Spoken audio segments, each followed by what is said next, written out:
Um, okay. So next I have got, oh, you're going to love this. Mm. We're up to your favorite part.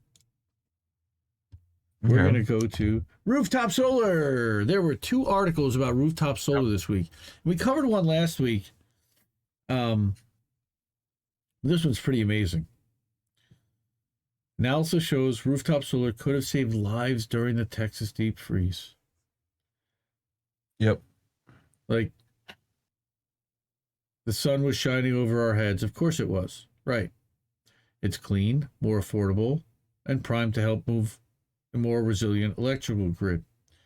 I was actually talking to somebody earlier at a party for a football game that I don't want to mention the name of because I don't want to get DMCA'd or copyright infringement or somebody from the NFL yelling at me. But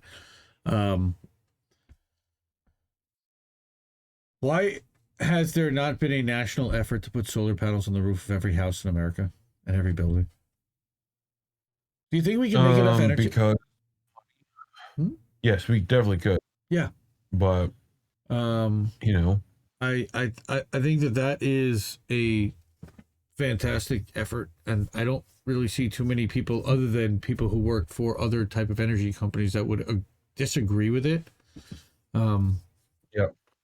Most people just don't want to or don't understand what it takes to get into migrating to solar or to adding solar to your mix. Yeah. I think a lot of people think that it's wildly expensive, and I think there are government subsidies that can It's much better than it used to be. that can help with the cost. Plus, I know the cost of solar have come down tremendously. As well, I know that Tesla has that power wall, which is pretty cool, that the way they store it. But so, what this new paper for Environment America Research and Policy Center, okay, and who are these people? I'm sure it would find out if you looked at the paper. Yeah. Okay? The impacts of these power losses were nothing short of catastrophic, damages totaling up as much as $195 billion. Solar facilities and nuclear power stations all contributed to reduce power generation during the freeze. Gas-fired generating units made up 55% of all unplanned outages and derates by the capacity. So they ran out of, they didn't have enough gas to deliver, and then the pipes froze. So the research group used the Texas crisis as a case study to illustrate how small-scale distributed solar could not only provide electricity, but also relieve strain on the power grid during times of stress. Solar power has grown 123-fold in Texas over the last decade, which is great. But again, this is oil Texas. Yep. Texas's technical potential for rooftop solar alone is 97,800 megawatts, which is more than 15 times the total installed capacity at the time of the 2021 crisis. So they have capacity to grow and to handle much more of the demand. And local distribution. We have this inexhaustible source above us that could have kept the heat on, and we're barely using it. That just doesn't make sense. When the storm hit, a total of 6,349 megawatts was installed on Texas rooftops in utility scale installations, at least, where they can measure it. And they entered this year with significantly greater solar capacity to meet this winter. But what does that mean? So maybe there'll be 7,000 out of a potential 97,000. So you're talking like 8% of the capacity right now. Yeah. Or there were last year. Right. Meanwhile, ERCOT was that agency that Rick Perry famously, was in charge of, and then he fired some of the people, and they were blamed heavily for what happened last year. And as it turns out, they, of course, were bidding stuff out to private companies, and There was a whole mess behind them. The amount of small-scale solar was 31% higher at the end of 2021 than it was in the first quarter. So they are working to get more solar in there. I think that it's a time crunch and part of it. And there's only so much you can get out there.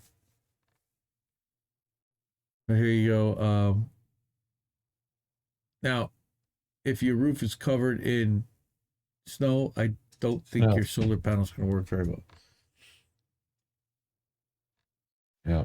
I mean, it'd do better than you because they're already at a pitch, right? So, well, like, number one. Number two, you should have capacitors that have stored up energy. Stored stuff. Over days, right. You can always, rooftop solar already has, like, heating stuff, too, that'll do that. Have you ever heard of the Solar Roadway thing? Yes. That was oh my part of the God, problem. that's so brilliant. I know. I think it was Sweden. They talked about that, of course.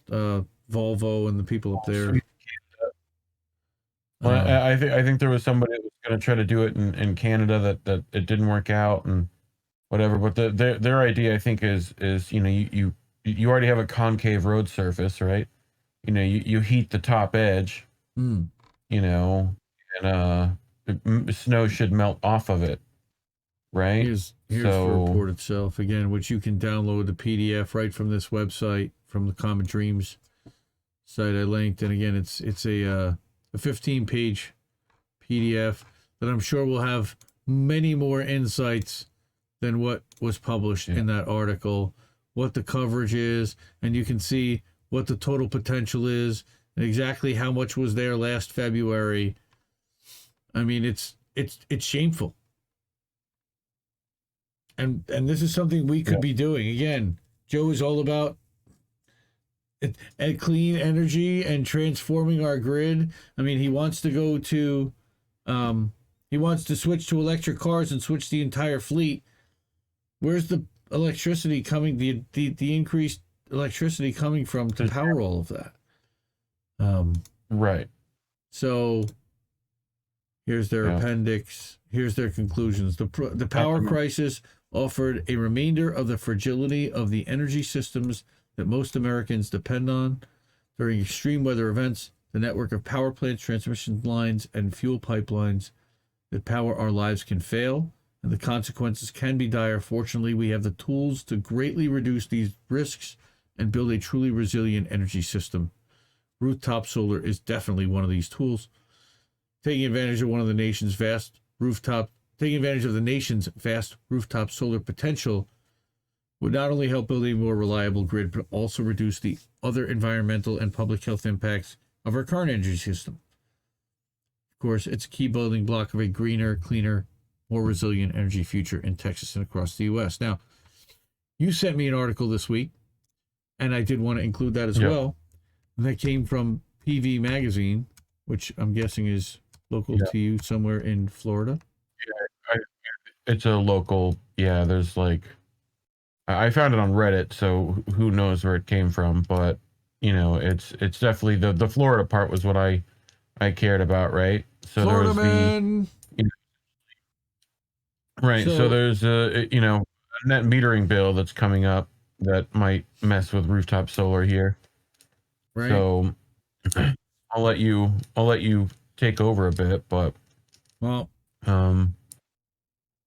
again, it says right here, under the proposed reduction to the compensation, 93% of surveyed solar shoppers say that they are no longer interested in buying. So they effectively are trying to kill public interest in this program by killing the subsidy that would make it affordable to everyone to install, when we need to be going in the exact opposite direction.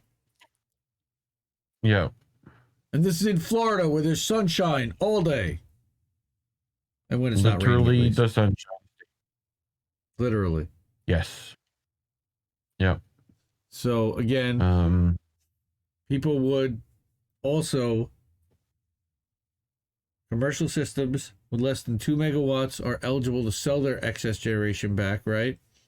But the new bill calls for a new structure, which loosely defines that public utility customers owning or leasing renewable generation pay the full cost of electric service and are not subsidized by the public utilities general body of ratepayers. So Yep. now you can't sell your excess energy back to the energy companies is effectively what they're saying. You can give it to them, but that they are not allowed to buy it.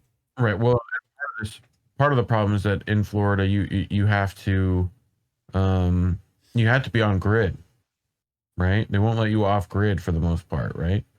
Yep. So you have to, like, your house has to be linked to, the grid power, which means that your solar is most likely going to be linked to that grid power. And if you're making any, right, like, it's not part of what happens here. Like I've got solar on the roof here, right?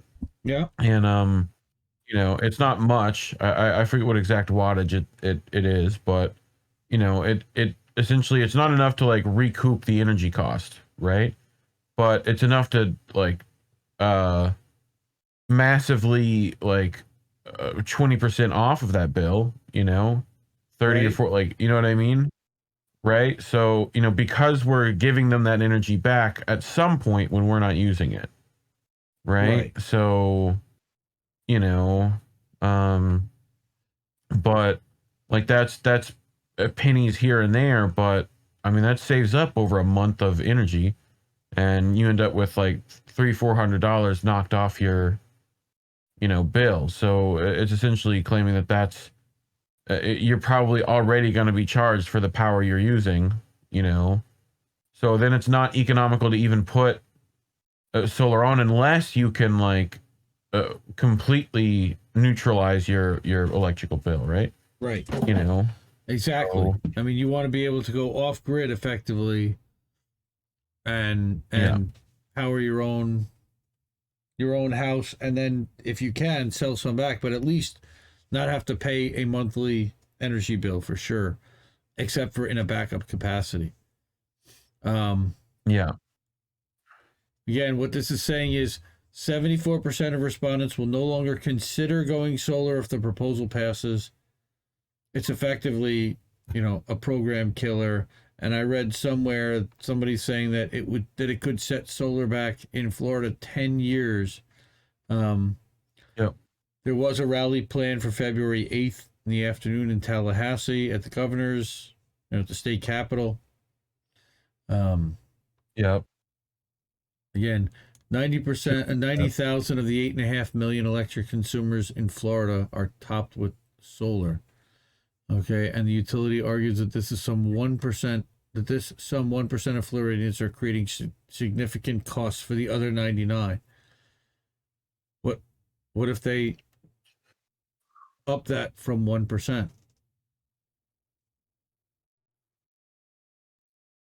Yeah.